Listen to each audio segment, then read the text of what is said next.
எந்த அமெரிக்கக்காரனும் அங்கு கட்டிட வேலை செய்வதில்லை, கழிவறை கழுவதில்லை, சாலைகளை பெருக்குவதில்லை, எந்த அடிப்படை சுத்தம் செய்கின்ற எந்த வேலைகளையும் அவன் செய்வதில்லை. இந்த செயலை இந்தியா கண்டித்திருக்க வேண்டும். இன்றைக்கு அமெரிக்கா அதிபரோடு கைகோர்த்து ட்ரம்போடு கைகோர்த்து பேசிக் கொண்டிருக்கிற இந்திய நாட்டுடைய தலைமை அமைச்சர் நரேந்திர மோடி மேடையில் வைத்து கண்டிருக்க வேண்டும். ஆனால் அவர் கட்டிப்பிடிக்கிறார், பாராட்டுகிறார், பாச மழையில் நனைகிறார். ஆனால் சொந்த இந்திய நாட்டின் குடிமகன் அங்கு சிறை கொட்டையில் கிடப்பது போல் கிடக்கிறான், கைது செய்யப்பட்டு. அண்ணன் திருமாவளவன் அவர்களே,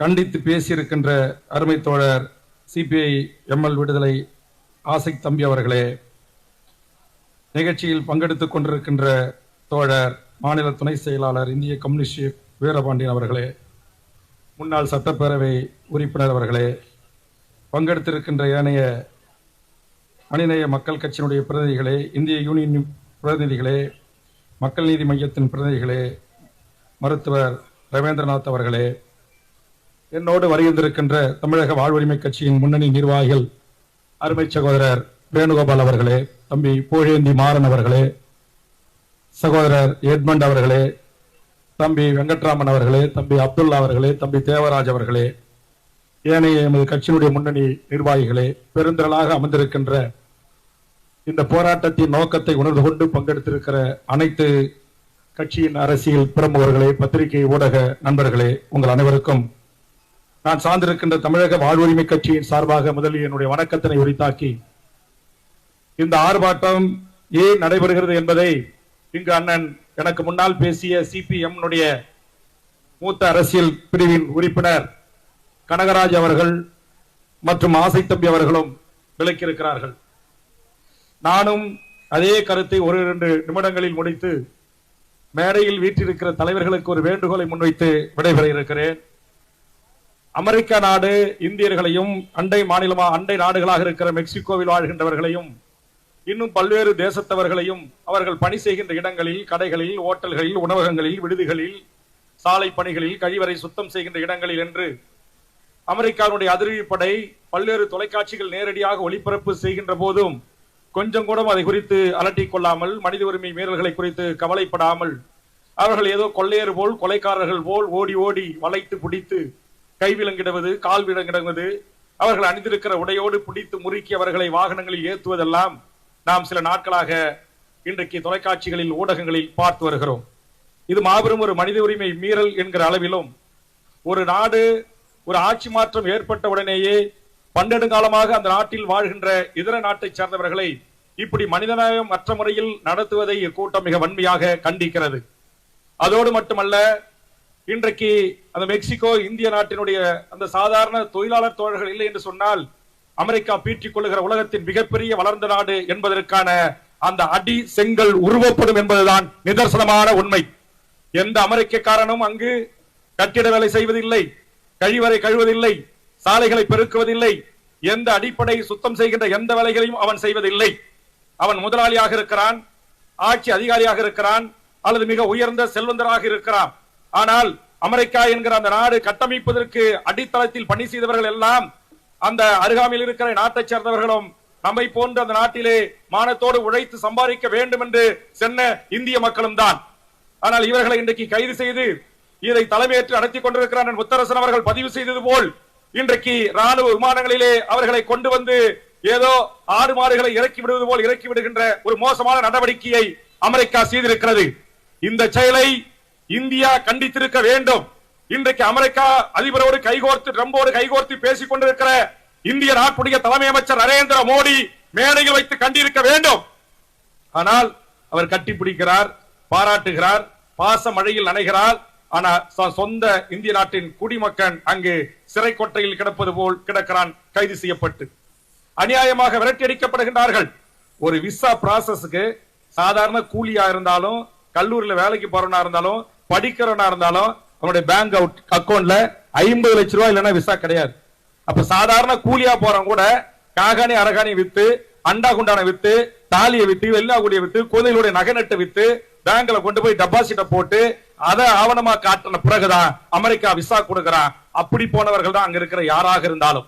அப்படி போனவர்களை நீங்கள் ஒரே இரவில் ஆட்சி மாற்றத்தினூடாக நீங்கள் அவர்களை இன்றைக்கு வெளியேற்றுவது என்பது ஒரு ஜனநாயக மரபுகளுக்கு எதிரானது என்பதை தமிழக வாழ்வுரிமை கட்சி சிபிஐ இந்த மேடையிலிருந்து மிக வன்மையாக நாங்கள் கண்டிக்கிறோம்.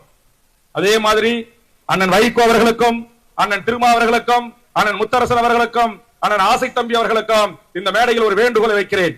சமீப காலமாக இந்திய அரசு அதனுடைய ஐபி என்று சொல்லக்கூடிய இந்திய அரசின் உளவு நிறுவனம், இந்தியாவுடைய RAW என்று சொல்லக்கூடிய நிறுவனம் ஈழத்தில் இனப்படுகொலைக்கு உள்ளாகி 15 ஆண்டுகள் கழித்தும் கூட இந்த மண்ணில் படகுகள் வழியாக அல்லது விமானத்தின் வழியாக வந்து அகதிகளாக தாயகம் அரவணைத்துக் கொண்டு வாழ்கின்ற ஈழத்து தொப்புள்குடி உறவுகளை இன்றைக்கு தமிழ்நாடு அரசுக்கு பல்வேறு விதமான அழுத்தங்களை தந்து இன்றைக்கு சில நாட்களாக தொடர்ந்து ஈழத்தமிழர்கள் கைது செய்யப்பட்டுக் கொண்டு வருகிறார்கள். நான் கேட்கிறேன், இந்திய அரசை எமது ஈழ உறவுகளுக்கு நான் சொன்ன இந்த தலைவர்கள் அனைவரும் நாங்கள் இரட்டை குடியுரிமை கேட்கிறோம். அவர்கள் எங்கள் தொப்புள்குடி உறவுகள். அவர்கள் இந்த மண்ணில் வாழ்வதை தடுக்கின்ற உரிமை உனக்கு இல்ல, எங்க நாடு நாங்க பாத்துக்கிறோம் அப்படின்னு சொல்றோம். உங்ககிட்ட அரசு அதிகாரம் இருக்கு அப்படிங்கிறதுக்காக இரட்டை குடியுரிமை கேட்ட கொடுக்கல. லட்சக்கணக்கான மக்கள் போரினால் பாதிக்கப்பட்டு 1.5 லட்சம் மக்கள் படுகொலைக்கு உள்ளாகி 50,000 மாவீரர்கள் அந்த மண்ணில் விதையாக விழுந்த போது தப்பி தவறி காயம்பட்டு கண் போய் கால் போய் இங்க அகதியா வந்து சிகிச்சையில் இருக்கிறாங்க, பாதிப்பில் இருக்கிறாங்கன்னா அவர்களை புலிகள் நாளை இவர்கள் புலிகளாக உருவாவார்கள். 2009 விடுதலை புலிகளின் ஆயுதம் மௌனிக்கப்பட்ட பிறகு இந்த மண்ணில் உயிர் வைத்துக் கொண்டிருக்கிற அந்த முன்னாள் போராளிகளை தமிழீழ மண்ணை பொறுத்தவரையில் அங்கு பொதுமக்கள் தான் புலிகள், புலிகள் தான் பொதுமக்கள் என்கிற ஒரு நிலையில் தான் தமிழ் ஈழம் அன்றைக்கும் இருந்தது, இன்றைக்கும் இருக்கிறது. ஆனால் அவர்கள் ஆயுத போராட்டத்தை அங்கு நடத்தவில்லை. இந்திய மண்ணின் இறையாண்மைக்கு, இந்தியாவினுடைய பாதுகாப்புக்கு அச்சுறுத்தலாக எந்த பணிகளும் செய்யவில்லை. அப்படி இருக்கின்ற போது கடந்த காலத்தில் 2 பேரை பிடிச்சு போய் போட்டாங்க. 2 மாசத்துக்கு முன்னாடி ஓடோடி போய் முதலமைச்சர் கிட்ட சொன்ன அவங்களை விடுதலை பண்ணுங்க அப்படின்னு ஒன்றிய அரசு ஐபி தொடர்ச்சியா கொண்டு வந்து காமிச்சு பிடிச்சு கொடுத்துட்டாங்க. எங்களால ஒன்னும் செய்ய முடியல. நாங்க சரி பரவாயில்ல நாங்கள் பெயில் எடுத்துக்கிறோம். பெயில் எடுக்க போனா நேற்றுக்கு காஞ்சி மக்கள் மன்றத்துடைய தோழர்கள் ஜாமீன் கொடுக்க போறாங்க. கீழ் பிரிவு அதிகாரி உள்ளே புகுந்து மேஜிஸ்ட்ரேட்டை மிரட்டி அந்த பெயில் ஜாமீன் கொடுக்க வந்தவர்களை விரட்டி அடித்திருக்கிறார்கள். ஜாமீன் நிராகரிக்கப்பட்டிருக்கிறது. அதற்கு பிறகு இன்றைக்கு 4 பேரை கைது செய்திருக்கிறார்கள். அந்த 4 பேர்ல அதுக்கு தலைமையேற்று இருக்கிற ஒருவர் தமிழ்நாட்டில் இருக்கிற அன்றைய முதலமைச்சர் எடப்பாடியிலிருந்து மேடையில் இருக்கிற எல்லா தலைவர்களையும் பார்த்து பொது வாக்கெடுப்புக்காக வேண்டுகோள் வைத்தவர். அதுல இன்னும் ஒன்று, அண்ணன் வைகோவை எப்படியாவது திமுக கூட்டத்திலிருந்து ஒரு கோபத்துக்குள்ளாக்கணும் சொல்லி வைகோவுடைய உதவியாளராக இருந்த ஒருவரை கைது செய்துவிட்டோம் என்ற ஐபி பொய் செய்தியை பரப்பி ஒரு பதட்டத்தை உருவாக்கி கூட்டணியிலே குழப்பத்தை ஏற்படுத்துறான். இதையெல்லாம் ஒன்றிய நரேந்திர மோடி அரசு செய்து கொண்டிருக்கிறது. நான் கேட்கிறேன், இந்திய கம்யூனிஸ்ட் தோழர்களும் இங்க மேடையில் இருக்கிற தலைவர்களும் இன்றைக்கு இந்தியாவை சேர்ந்தவர்கள் அமெரிக்காவில் கைது செய்யப்படுவதை விரட்டி அடிப்பதை நாம் கண்டிக்கிறோம். அதே மாதிரி நம் ஈழத்து உறவுகளை ஒன்று நீங்கள் இரட்டை குடியுரிமை கொடுத்து இங்கு வாழ விடுங்கள், அல்லது அவர்கள் தான் விரும்புகிற நாடுகளுக்கு செல்வதற்கான வாய்ப்பை உருவாக்கி தாருங்கள். பாவம், இன்னைக்கு போயிட்டு 2 மாசமா எந்த ஜெயில வச்சிருக்காங்க, எந்த ஸ்டேஷன்ல ரிமாண்ட் பண்ணாங்க, எந்த கோர்ட்டு கொண்டு போனாங்கன்னு தமிழ்நாட்டு வழக்கறிஞர் பெருமக்கள் அலைய விடுறான். நம்முடைய கியூ பிரான்ச் அதிகாரிகள் வாய் திறக்க மறுக்கிறார்கள். அந்த அளவுக்கு ஒன்றிய அரசுடைய அழுத்தம், ஒன்றிய அரசுடைய உளவு பிரிவுடைய அழுத்தம் இங்கு தமிழ்நாட்டு கியூ பிரிவை இயக்குகிறது. அதற்கு அடிமையாக இருக்கிற RSS சங் பரிவார அதிகாரிகள் ஆட்சி அதிகாரத்திலே உட்கார்ந்து கொண்டு இங்கு தமிழ்நாட்டு அரசுக்கு அவப்பெயரை ஏற்படுத்த, முதலமைச்சருக்கு அவப்பெயரை ஏற்படுத்த, என்னை போன்ற திருமா போன்று வைகோ போன்று புலிகளை அன்றும் ஆதரித்தோம் இன்றும் ஆதரிக்கிறோம் என்று சொல்லக்கூடியவர்களை எப்படியாவது மன உளைச்சலுக்கு ஆளாக்கணும் என்கிற ஒரு ரீதியில் ஒன்றிய அரசு போடுகிற திட்டத்திற்கு தமிழ்நாட்டு அதிகாரிகள் உடந்தையாக இருக்கிறார்கள். ஆக இந்த கூட்டத்தில் இருந்து தமிழக முதலமைச்சர் அவர்களுக்கு வேண்டுகோள் வைக்கிறேன். நேரடியாக 2 முறை சந்தித்து வேண்டுகோள் வைத்திருக்கிறேன். இன்னும் அவர்களுக்கு நீதி கிடைக்கவில்லை. நிம்மதியாக அவர்கள் பிணையில் வந்தாவது அவர்கள் விரும்புகிற நாடுக்கு செல்வதற்கான ஏற்பாடுகளை செய்யுங்கள். அவர்களை சித்திரவதைக்கு ஆளாக்க வேண்டாம், கொடுஞ்சிறையில் அடைக்க வேண்டாம் என்கிற வேண்டுகோளையும் இந்த நேரத்தில் வைத்து அமெரிக்க அரசு செய்கிற அநியாய அக்கிரமத்தை என்றும் கண்டிப்போம். இந்திய கம்யூனிஸ்ட் இருக்கிற போராட்டங்களுக்கு தோள் கொடுப்போம், துணை நிற்போம் என்று கூறி வாய்ப்புக்கு நன்றி கூறி நிறைவு செய்கிறேன்.